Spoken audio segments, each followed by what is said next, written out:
शांति। ओम शांति। ओम शांति। आप सभी का बाबा के घर में बहुत बहुत दिल से स्वागत है।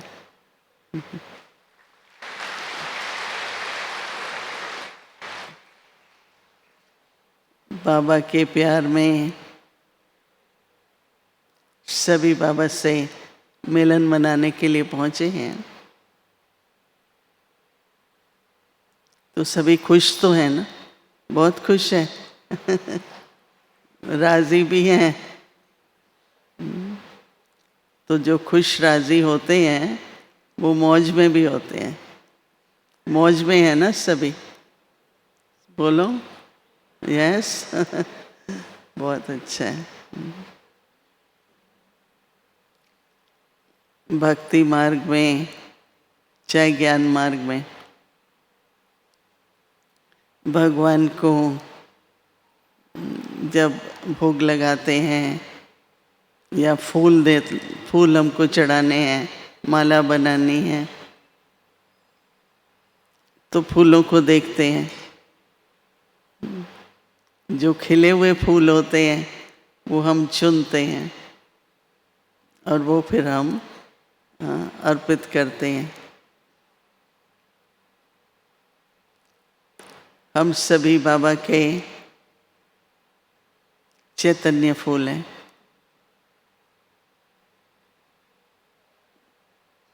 तो जब भी बाबा बस संकल्प से कैसे भी सामने आते हैं,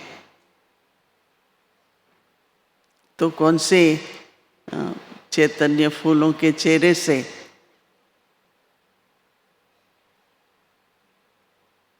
क्या होना चाहिए? एकदम मुस्कुराते हुए, संतुष्ट, खिले हुए फूल। तो हम सभी बाबा के खिले हुए, सुगंधित और चुने हुए भी हैं।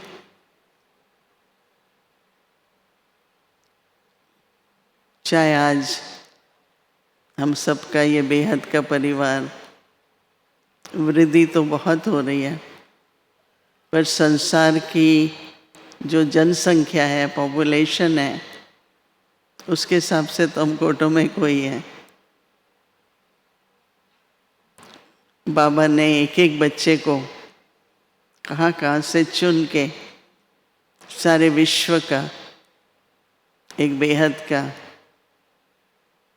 बहुत सुंदर गुलदस्ता कहें, परिवार कहें, बनाया है।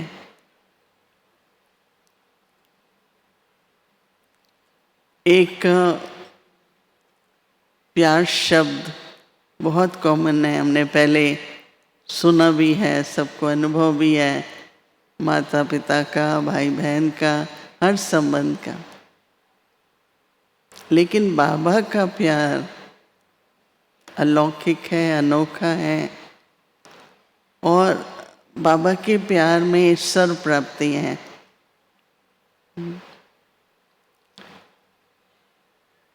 जब सारे परिवार को देखती हूँ तो सामने साकार बाबा आ जाते हैं। क्योंकि जब मैं 11 वर्ष की थी, फिर 15 वर्ष में पहले ब्रह्मा बाबा से दिल्ली में मिलना हुआ। एक कॉलेज में स्कूल में पढ़ती थी, फिर कॉलेज में थी।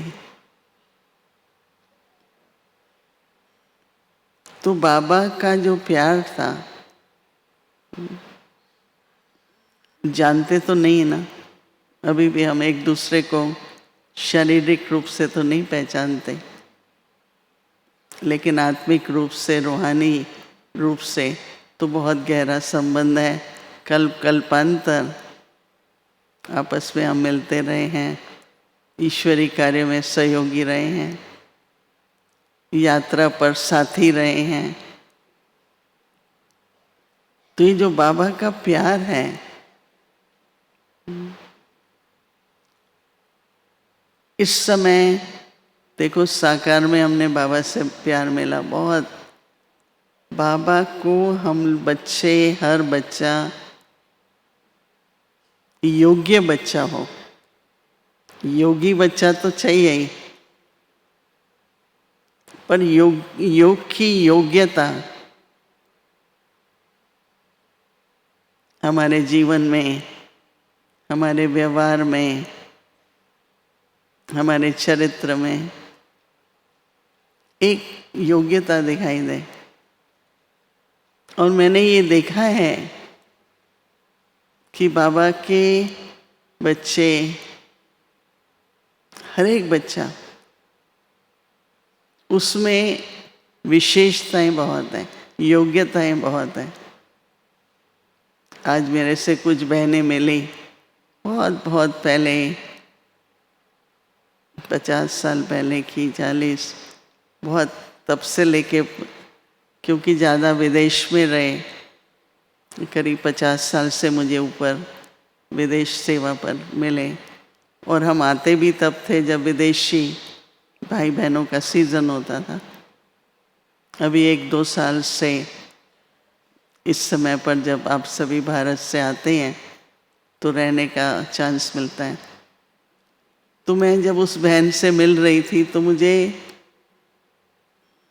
अच्छा लग रहा था कि देखो हर एक तत्पर है अपने पुरुषार्थ में और बाबा की सेवा में, चाहे वो छोटी आयु है, चाहे बड़ी आयु है, चाहे थोड़े साल ज्ञान में है, चाहे ज़्यादा है। एक पुरुषार्थ की लगन और सेवा की लगन। तो बाबा, ब्रह्मा बाबा कदम कदम पर उनका एक उदाहरण, उनकी शिक्षाएं, उनकी श्रीमत, कि मेरा हर बच्चा एग्जाम्पल बने। तो बाबा कहते थे बच्ची ऐसा अच्छा उदाहरण बनो। तो बाबा उदाहरण देते थे, जैसे एक बहुत बड़ा बिजनेसमैन है, उसके पास जो भी बिजनेस है, तो बिजनेसमैन जो है वो अपने साथ एक छोटा सा सूटकेस रख, जिसको यहाँ पर ब्रीफ केस बोलते हैं ना, हाथ में, और उसमें जितने भी अच्छे सैंपल होते हैं ना, घड़ी का होगा तो घड़ी के, ज्वेलरी का होगा तो ज्वेलरी, जिस चीज़ के भी वो बिजनेसमैन होगा, वो सैंपल लेके वो ट्रैवल करते हैं। तो बाबा हम बच्चों को कहते थे बच्चे मैं तो विश्व का व्यापार मुझे करना है, पर उन्हीं को ले जाऊंगा साथ में जो सैंपल होंगे, जो एग्जाम्पल होंगे। अच्छा सैंपल हो और एक अच्छा एग्जाम्पल हो। तो उस पर जैसे, तो बाबा की हम बच्चों पर दृष्टि है कि हर बच्चा सबसे पहले तो मुस्कुराता हुआ फूल हो, कभी भी दुख की लहर, मान अपमान की लहर चलती है, लहरें आती हैं, पर मेरे ऊपर असर न हो। हम सदा खिले रहें और हम सदा ही बाबा की दृष्टि से, जो बाबा मुझे एक अच्छा साथी बनाना चाहते हैं, ईश्वरी कार्य में एक अच्छा एग्जाम्पल हो।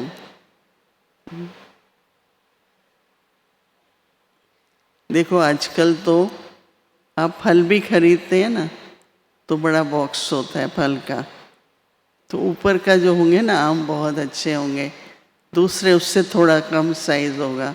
जब नीचे पहुंचते हैं तो बहुत छोटे छोटे कच्चे आम होते हैं।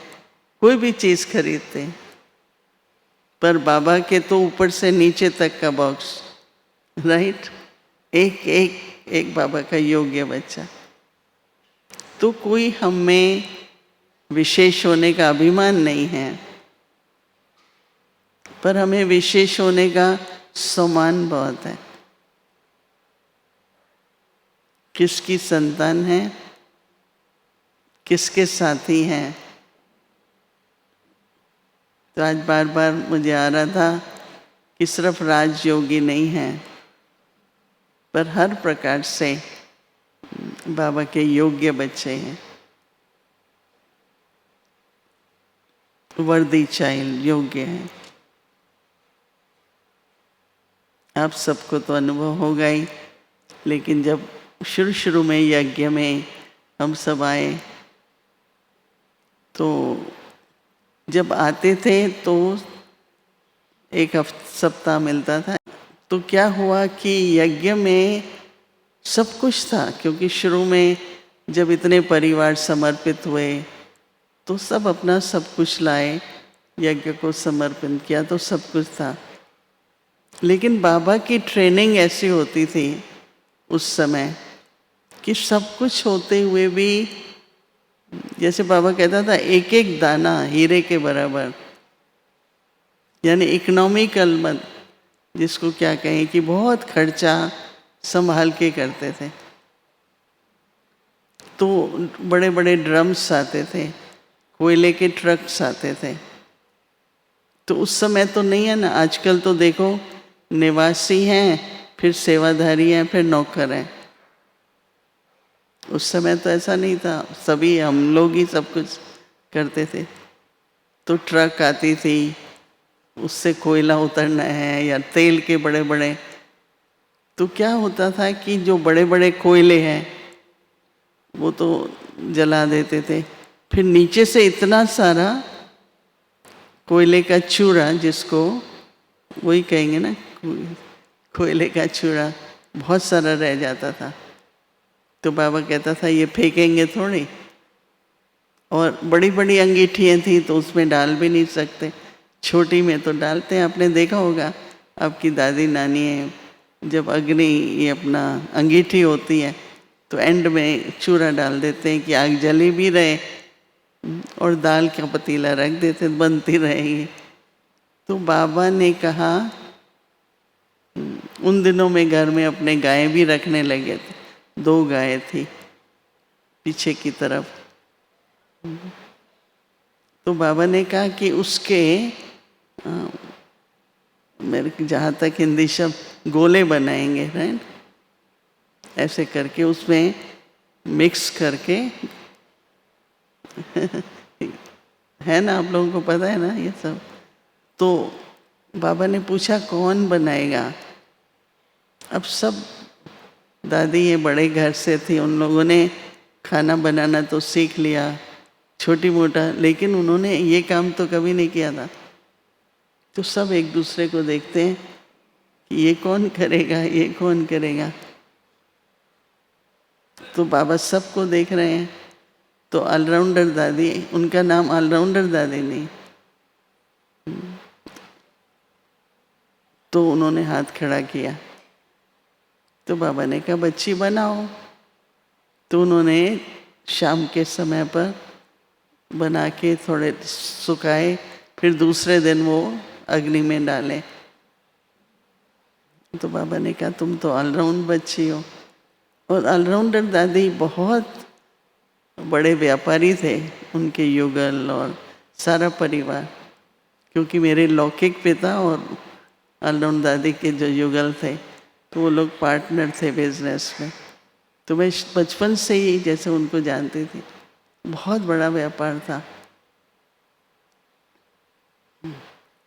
और कैसे वो ऑलराउंडर दादी ने जब ये काम किया, उसमें देह अभिमान की बात नहीं, मेरा यज्ञ है, बाबा का है, मेरा परिवार है। तो बाबा कभी कभी कहता है ना कि व्यर्थ को बंद करो। बेशक बाबा संकल्पों के लिए कहता है, अगर संकल्प व्यर्थ नहीं होंगे तो कुछ भी व्यर्थ नहीं जाएगा। और ही सोचेंगे कैसे सफल हो, कैसे सफल हो, कैसे सफल हो। तो साकार बाबा ने कितने ऊंचे हैं, शान बहुत ऊंची शान है, रॉयलिटी है, पर उतने ही सिंपल है। सिंपल ही फिर सैंपल बन जाते हैं। तो मैं एक योग्य बाबा की ऑलराउंडर बच्ची हूँ या बच्चा हूँ। रमेश भाई ने एक किताब लिखी है, 2-3 अच्छी किताबें हैं उनकी। तो वो ये कहते हैं कि हमारी ये जो परिवार है, संस्था है, इतनी वृद्धि को पा रही है या जो कुछ कर पा रही है, उसका एक कारण ये है कि हम में से कोई तनख्वाह नहीं लेता। हम सब वॉलेंटियर्स हैं।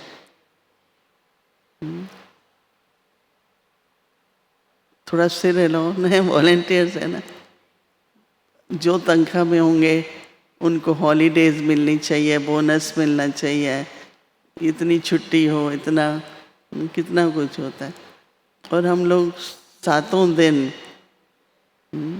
365 दिन सवेरे से रात तक ईश्वरी सेवा में हाजिर रहते हैं। रहते हैं ना। तो वो ये कहते हैं कि अगर हम लोग वॉलेंटियर्स नहीं होते और हर एक को तनख्वाह देनी है, हर एक को बोनस देना है, छुट्टियां देनी है, तो ये कार्य नहीं चल सकता था। तो एक अंदर में नाज होता है, प्राउड फील होता है, खुशी होती है कि एक विशेषता है। फिर उन्होंने एक किताब लिखी है मर्यादा पुरुषोत्तम पर। संगम युग पुरुषोत्तम युग है और हर एक बच्चा अपनी पवित्रता, अपनी सत्यता, तो हमें इस बात का गौरव है कि बाबा जिनकी जितनी भी महिमा करें कम है, उन्होंने हमें जो ईश्वरी ज्ञान, राजयोग की शिक्षा से हम एक एक की जीवन हीरे तुल्य बन रही है। और हम मनसा सेवा, ये तो आपको मालूम है कि विश्व में सभी तैयार हैं खत्म करने के लिए। तो कोई मेरे से 2-3 दिन से कई लोग बात कर रहे हैं, बोलते हैं लड़ाई होने वाली है। मैंने कहा अभी नहीं होगी। बोला क्यों? मैंने कहा जब सब तैयार होते हैं तो नहीं होगी। जब नहीं तैयार होंगे ना, अभी उनको पता है कि लड़ाई का मतलब खून की नदी है, बह भी रही हैं और बहेंगी। और वो जब तक समझदार हैं, क्यों चाहेगा कोई? लेकिन होगी ज़रूर, पर अचानक होगी, क्योंकि बड़े बड़े देश सब दुनिया विभाजन हो चुका है, डिवाइड हो रही है, धर्म के आधार से, जाति के आधार से, रंग के आधार से। मनसा सेवा करो। आज कई जगह से, कई देशों से फ़ोन आया, क्या बोले लोगों को जब वो हमसे पूछते हैं। हमको क्या बोलना है? शांति का संदेश दो, मनसा सेवा करो। कौन राइट है, कौन रॉन्ग है, ये हमें बोलने की ज़रूरत नहीं है, किसी देश का नाम लेने की ज़रूरत। बोलते हैं एक ऐसा संदेश बने जो हम सारे विश्व को दे सकें। तो मनसा सेवा करते हैं, वाणी से संदेश देना है और कर्म से हमारा यज्ञ चलता रहे। कहीं भी है, चाहे छोटा सेंटर है, चाहे आज शांति वन है, तो बाबा ने इतना योग्य बनाया है कि हमारी हर संकल्प से सेवा, हर शब्द से सेवा, हमारे हर प्रकार की सेवाएं। तो इसलिए इतने हम खुश भी हैं देखो, जो अच्छा स्टूडेंट होता है ना, उसको पहले तो टीचर से प्यार होता है, दूसरा पढ़ाई से होता है, और तीसरा किससे होता है? बच्चा जब घर आता है तो माँ बाप क्या पूछते हैं? कितना होमवर्क मिला है? मतलब ज़्यादा नहीं है, पहले होमवर्क करो। तो आप में से कौन कौन होमवर्क करते हैं? कौन कौन होमवर्क करते हैं? किसका मतलब?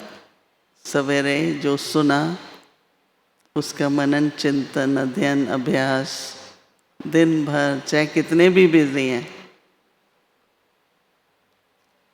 होमवर्क करो।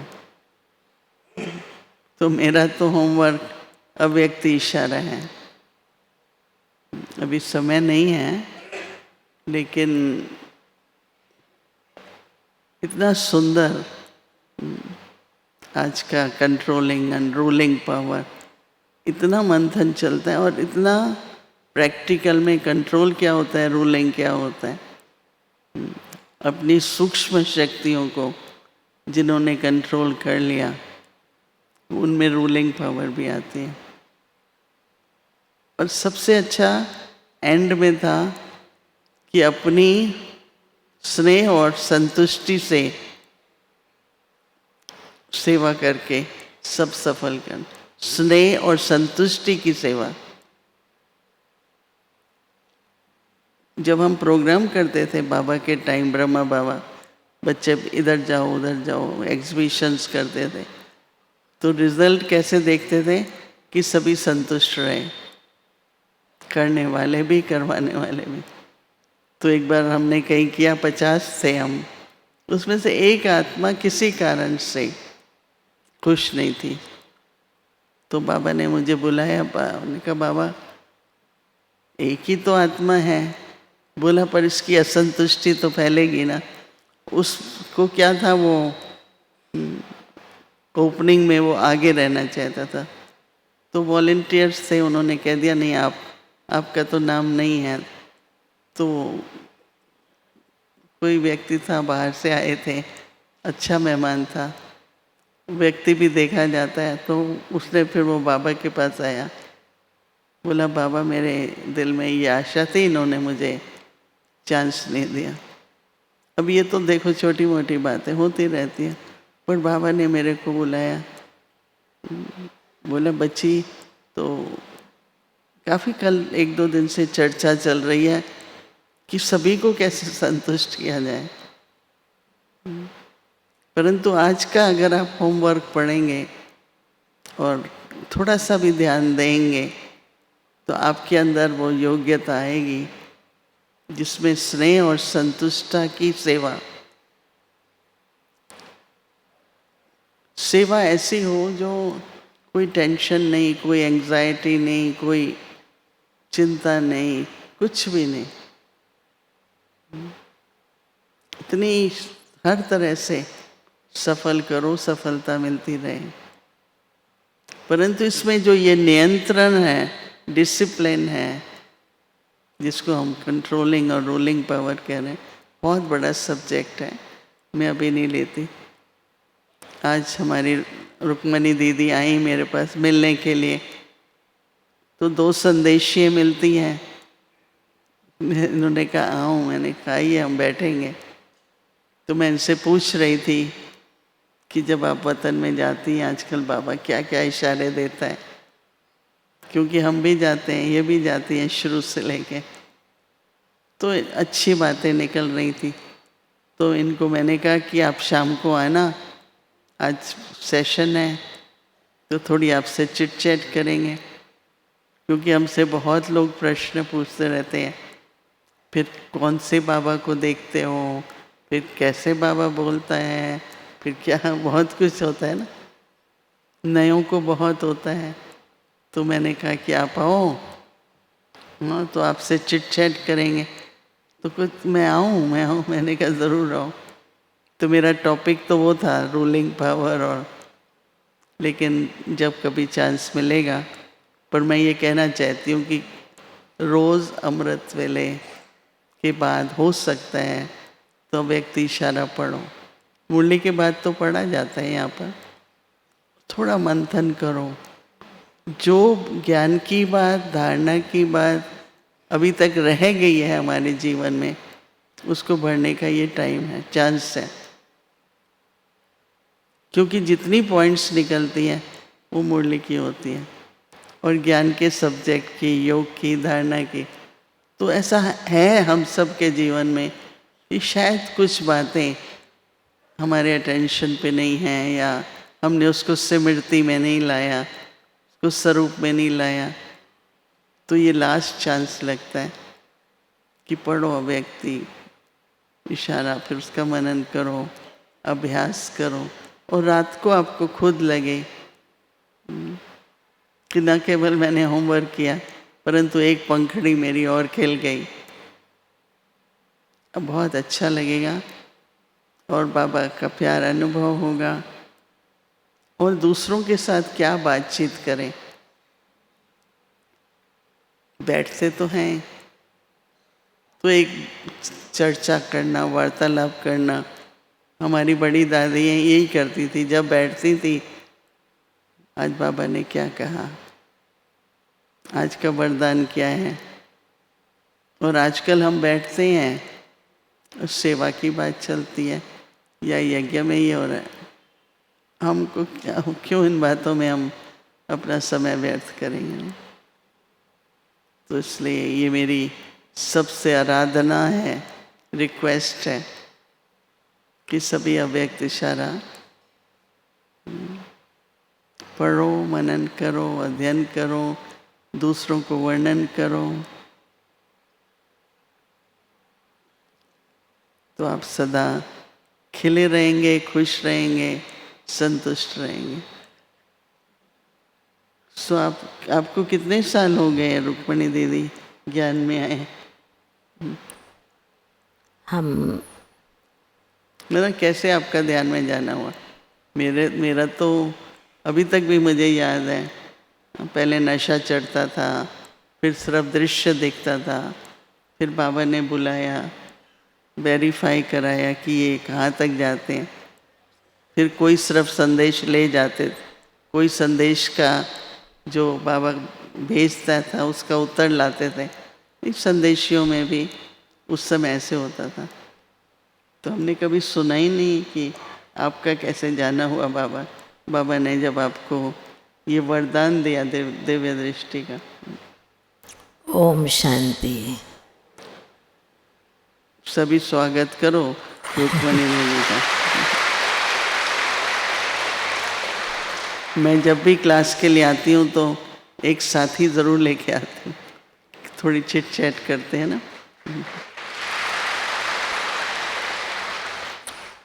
ऐसे तो मोहिनी दीदी जी भी प्यारे बाबा को भोग लगाते हैं, पर आज दिन में हमें बुलाया और फिर कहा थोड़ी सी चिट चैट करेंगे। तो ज्ञान तो हमने 1958 से कलकत्ते से प्राप्त किया, और ट्रांस का पाठ हमारा 1977 से खुला। पर साकार बाबा ने हमें ट्रांस के पाठ का वरदान 1967 में दिया। जब हम 13-14 साल के थे, घर में रहते थे, पढ़ाई पढ़ते थे, तो उस समय साकार बाबा ने एक बार कलकत्ते में प्रदर्शनी हुई थी, तो बाबा ने पत्र में लिखा कि जो जासी पार्टी समझाएंगे बाबा उसको इनाम देगा। तो ऐसे तो साकार बाबा से हमने 2-3 बार कुछ ना कुछ इनाम, कहें प्राइज़, फ्रॉक के रूप में मिली। पर 1967 में जब प्रदर्शनी में एक सप्ताह में 40-50 पार्टी समझाई, तो बाबा का पत्र के जवाब में प्राइज के रूप में बाबा ने हमें लिखा कि ये बच्ची उड़ने वाली उड़न खटोली है। पर उस समय हमें जानते नहीं थे कि ये बाबा का कोई वरदान है या आशीर्वाद है। बाबा के पत्र को बहुत अच्छी तरह से संभाल के रखा, पर जब ट्रांस का पाठ खुला 1977 में, और मोहिनी दीदी आपको मालूम है कि हमारी ट्रांस में जाने वाली संतरी दादी थी, जो विश्वकिशोर भाव की युगल संतरी दादी थी। तो हमें बचपन से ज्ञान समझ में नहीं आता था, पर योग बहुत अच्छा लगता था। तो दादी थी और ट्रांस में जाती थी, तो हम उनको सुनाया करते थे कि दादी मैं जब योग में बैठती हूँ तो मुझे ऐसे एहसास होता है कि कोई मुझे ऊपर की तरफ खींच रहा है। और कभी कभी योग में घंटा 1.5 घंटा बैठ जाती थी, तो उस समय बचपन में भी कभी कृष्ण को देखती थी, कभी विष्णु को देखती थी, कुछ ना कुछ अनुभव होता था, पर इतनी समझ नहीं थी। तो संती दादी ने जब 73 से बाबा के घर में रहना शुरू किया, और ऐसे तो दादी भोग लगाती थी, तो दादी ने हमको कहा कि रुक्मणी तुम भोग लगाओ। तो मैंने दादी को कहा और परदादी को कहा मैं तो कोई ट्रांस में जाती नहीं हूँ, मैं नहीं लगाऊंगी। पर आज से 50-60 साल पहले, मोहिनी दीदी आपने भी देखा सुना होगा कि पहले जो बहनें कोई माताएं भी ट्रांस में जाती थी, तो बाबा किसी को कोई दृश्य दिखाता था। तो हमने 1-2 बहनों को और माताओं को देखा कि जब वो ट्रांस में ध्यान में गई है और बाबा ने उनको विनाश का दृश्य, धर्मराजपुरी का दृश्य दिखाया, तो बहुत रोती थी, आँखों से पानी आता था, पर आँखें बंद होती थी। तो ये दृश्य देखकर हमको थोड़ा डर लगता था कि पता नहीं ये ट्रांस क्या है, और कैसे जाना कैसे उतरना कुछ भी मालूम नहीं। तो इस डर भय के कारण दीदी दादी को कहती थी मैं नहीं लगाऊंगी। पर संती दादी ने बहुत रिक्वेस्ट किया। उस दिन कोई बड़ा भोग था सेंटर पर कलकत्ते में, तो दादी को अस्थमा होता था, तो दादी बोलती नहीं तुम आज बैठो, बाबा तुमको खींच ले। हाँ, निर्मल शांता दादी ने और संती दादी ने कहा। तो हमको कहा कि तुम एकदम निसंकल्प होकर के बैठो। थोड़ा डर अंदर लगता था कि ये ट्रांस क्या है, कैसे जाना कैसे नीचे उतरना है, और कहीं आए नहीं कुछ तो कहीं मैं लटक जाऊं या मेरा कहीं शरीर छूट जाएगा, ऐसे थोड़ा मन में भय लगता था। क्योंकि लौकिक में बहुत लाड़ प्यार 2 भाइयों के बीच एक थी, बहुत प्यार से रही, तो इस डर के कारण मना करती रही। पर जब दादी ने कहा, दीदी ने कहा, तो हम एकदम निसंकल्प होके बैठे और बाबा को कहा मन ही मन में कि बाबा अभी मेरी बुद्धि की डोर आपके हाथ में है, अभी आप मुझे कैसे बुलाना है कैसे खींचना है मुझे मालूम नहीं। तो जैसे कि हम अपने आप को एकदम हल्का किया और निसंकल्प किया, तो बाबा ने हमको खींच लिया। और जैसे ही वतन में गए तो हमारे पीछे पीछे संती दादी भी गई, बाबा ने उनको भी खींच लिया। और बाबा ने पहली बार में बहुत अच्छा दृश्य दिखाया, फिर नीचे भी भेज दिया।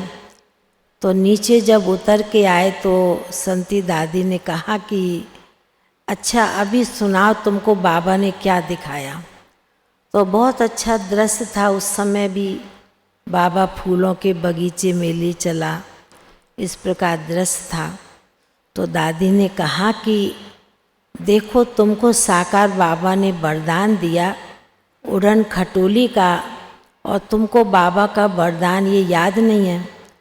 तो मैंने दादी दीदी को कहा कि मुझे तो कुछ भी इतना कोई जानकारी नहीं, और ये भी नहीं समझती हूँ कि कोई बाबा का वरदान है या आशीर्वाद है। तो इस प्रकार 1977 में हमारा ट्रांस का पाठ खुला साकार बाबा के वरदानों से, और तब से भोग लगाते हैं। और इस भोग के कारण बाबा ने बहुत अनुभवी बनाया है, और उसके कारण ही कहें आज प्यारे बाबा ने हमारी जानकी दादी, गुलजार दादी, रतनमयी दादी, तीनों दादियों ने परदादी के अविक्त होने के बाद 2013 में परदादी अविक्त हुए, और उसके बाद तीनों दादियों ने हमको कहा कि आपको कलकत्ता नहीं जाना है, मधुबन में रहना है। जो बाबा ने आपको पाठ दिया है वो संदेशी का पाठ आपको प्ले करना है। उस कारण बाबा ने अपने घर में और बाबा की छत्र छाया में है। आपने सुना कि जब ध्यान में गई तो संतरी दादी को बाबा ने बुलाया। तो उस समय क्या होता था कि जो भी ध्यान में जाते थे सभी हम लोग छोटी आयु वाले थे।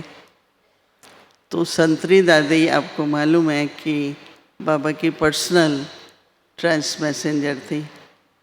बाबा का कोई भी संदेश, यज्ञ के प्रति कोई भी श्रीमत, निर्णय, तो संतरी दादी संदेश लेके जाती थी और आती थी। तो हम लोग ध्यान में कहाँ तक जाते हैं कि नहीं जाते हैं, तो हमें तो इतना मालूम नहीं था कि ये सब होता है। तो जैसे इन्होंने बताया कि मेरे को बाबा जब मैं आती थी तो मैं 4 बजे सवेरे आना बच्ची, तो बाबा के कमरे में हम 4 बजे जाते थे, 3:45 बजे। तो बाबा योग कर एक साइड पर बैठते थे, जो बाबा की खटिया है बाबा के कमरे में, तो जो दीवार वाला साइड है बाबा के, यहाँ बैठो बच्ची। और कई बाबा कहता था देख के आना बच्ची कि अभी जो मैं ब्रह्मा हूँ, जो अव्यक्त ब्रह्मा वहाँ पर हैं, तब अव्यक्त शब्द नहीं था पर सूक्ष्म ब्रह्मा है, उसकी और मेरी लाइट में क्या फ़र्क है। तो हम तो भोले भाले थे, हमने कहा ठीक है। हम गए, हमने देखा, तो जो देखा वो आके सुनाया कि बाबा अभी इतनी लाइट का फ़र्क है बाबा ये। तो हमें ये पता नहीं था कि संतरी दादी नीचे जहाँ गद्दा बिछा हुआ है ना अभी भी, मैट्रेस, तो वहाँ बैठती थी और वहाँ बैठ के वो भी ध्यान में जाती थी और ध्यान में जा कर के देखती थी कि ये बच्ची बाबा से बात कर पा रही है नहीं है, क्योंकि जो वहाँ की भाषा है मौन भाषा, वो मौन की भाषा कोई दृश्य देख के समझ पाना, लेकिन बाबा की जो मौन की भाषा है जिसमें होंठ हिल रहे हैं लेकिन आवाज़ नहीं है, वो समझने के लिए वो तो फिर बाबा ने क्या धारणाएं होनी चाहिए, किस बात का हम सारी लाइफ अटेंशन रखें, तो जो भी संदेश मिले उसमें अपने मन का कुछ भी मिक्स ना हो। तो ऐसे संतरी दादी वेरीफाई करती थी और फिर यज्ञ में बाबा की तरफ से कि ये बच्ची भोग लगाएगी या, और भोग भी लगाते थे तो पहले अमृत वेले, आज मैं कल क्लास में कहा कौन सी एक ग्रुप आया था तो हमने कहा कि देखो आह्वान तो करना पड़ता है। तो हम लोगों को रात को प्रोग्राम मिलता था कि कल सवेरे आपको भोग लगाना है। इसका मतलब 4 बजे हम बाबा को निमंत्रण देते थे कि 7 बजने में 10 मिनट पर हम भोग लेकर के आएंगे। एकदम जैसे यहाँ भी भोग लगता है तो फिक्स टाइम है। सेंटर्स पर तो कहते हैं आज बहुत देर हो गई, 1 बज गया, बहुत बिजी थे इसलिए भोग देर से लग रहा है, पर वो उचित नहीं है। 12 बजे का टाइम है या 1 का, जो टाइम आप रखते हैं उसी समय भोग ले जाओ। तो संतरी दादी सारा चेक करती थी और इतना उस समय रुचिकर था कि हम लोग जब यहाँ से जाते हैं, हर एक के पास अपनी ट्रे, भोग की ट्रे होती है राइट, तो रास्ते में देखते थे एक दूसरे को कि ये वाली बहन भोग ले जा रही है, जैसे नहीं पड़ियाँ उड़ती हैं, बड़ा सुंदर। आजकल नहीं देखते, आजकल बहुत हैं भी नहीं, लेकिन उस समय जो भी संदेशियाँ होती थी सब भोग ले जाती थी। भोग ले जाते थे तो रास्ते में थाली थी तो हाथ तो नहीं ऐसे कर सकते थे, तो थाली गिर जाएगी। मतलब कहने का कि इतना रियल एक्सपीरियंस होता था। लेकिन बाबा हमेशा कहता था, बच्चे अपनी बुद्धि को कभी भी किसी प्रभाव में नहीं आने देना। झुकाव की तो बात छोड़ो, प्रभाव भी नहीं हो तो क्या मतलब अपनी बुद्धि को इतना दिव्य रखो, इतना शुद्ध रखो कि बाबा जो भी इशारा देता है, बाबा जो भी कहता है, न केवल समझ आए परंतु हर बात जैसे स्पष्ट हो। तो बहुत हम लोगों की जैसे बाबा चलते फिरते, एक बार मैं अभी नई थी, कॉलेज पढ़ के ख़त्म किया था या क्या, तो मैं आई हुई थी मधुबन में, तो सेवा भी बहुत करते थे, ध्यान में भी जाते। तो बाबा ने मुझे कहा, बाबा बच्ची को एक राय देते हैं। मेरी बहुत बड़ी लौकिक फैमिली, सब बहुत ज्ञान में थे, मामा मासी 11 तो हम बहनें समर्पित ही थे परिवार से। तो बाबा ने कहा, देखो बच्ची बाबा ने कहा कि तुम्हारे तन पर या कहीं भी लौकिक से जो कुछ मिले, कहीं से भी मिले, वो यूज़ नहीं करना। तुम विश्व सेवा के निमित्त बनोगी और तुम्हारी बुद्धि कहीं नहीं जानी चाहिए।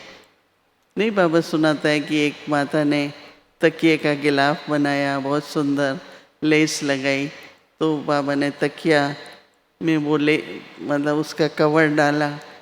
तो जब बाबा लेटा तो उस माता का ख्याल आया, बाबा ने दोस्त बोला इसको हटाओ, बाबा ने स्वीकार कर लिया, अभी हटाओ। तो बाबा ने कहा बुद्धि कहीं ना जाए अंत तक, क्योंकि संभावना है कि शुरू में आपने सब त्याग कर दिया, शुरू में आपने सब छोड़ दिया, लेकिन अभी तक चुक तो नहीं हुआ, अभ्यास नहीं है, तो बुद्धि जा सकती है। तो बाबा ने कहा, बच्ची आप कभी भी कुछ भी स्वीकार तो करना पड़ता है ना जब देते हैं। लेकिन हम लोगों का सिस्टम होता था, भाई एक स्टॉक बना हुआ है जो भंडारा बोलते हैं, सब उसमें देते हैं, फिर जिसको जो ज़रूरत है। जैसे बाबा हम लोग टूर करके आते थे तो सब बाबा के सामने रख देते थे, क्या मिलता है ये। कोई चीज़ देखे, बाबा बच्ची ये तुम यूज़ करो। बाबा मैं क्या करूँगी, नहीं बच्ची बाबा दे रहे हैं ना अभी। तो ये जो बाबा ने बुद्धि में डाला कि अगर आप चाहते हो आपका बुद्धि योग कहीं नहीं जाए, तो बस बाबा और बाबा का यज्ञ। हम लोगों को 50 से ऊपर, विदेश में 50 साल से ऊपर हो गए, हम लोग यज्ञ से ही अपना वस्त्र लेके जाते, सब कुछ यज्ञ से लेके जाते हैं और वही हम यूज़ करते हैं। कोई चीज़ हमारी ऐसी नहीं है रुमाल सहित जो हमने कहीं से ली या किसी देश से ली, कुछ नहीं। तो सब, मैं पहले सब आती थी तो छोटी छोटी कन्याएं कहती थी, तुम्हारा तो कोई विदेशी कुछ नहीं है, सब। तो मैंने कहा कि हम किस लिए गए थे? बाबा की सेवा करने के लिए। तो जैसे ओरिजिनल बाबा ने हम लोगों को भेजा, तो हमको तो उसी तरह रहना है। तो ये जो बुद्धि कहीं नहीं जाए,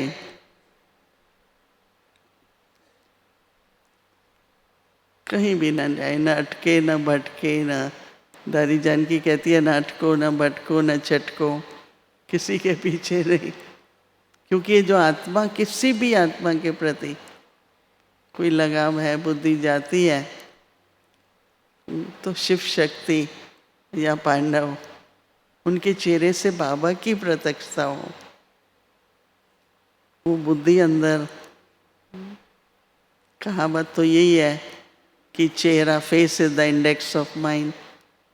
लेकिन यहाँ पर तो बुद्धि हमारी दिव्य रहे, शुद्ध रहे, बस एक बाबा के साथ रहे, उन्हीं के दिल से हम गुण गाते रहें, ऐसा हम सबका लक्ष्य होना चाहिए। बातें तो बहुत हैं, रुक्मणी दीदी से भी सुन सकते हैं, लेकिन जब भी अवसर मिलेगा ज़रूर फिर करेंगे। ओम शांति। Thank you.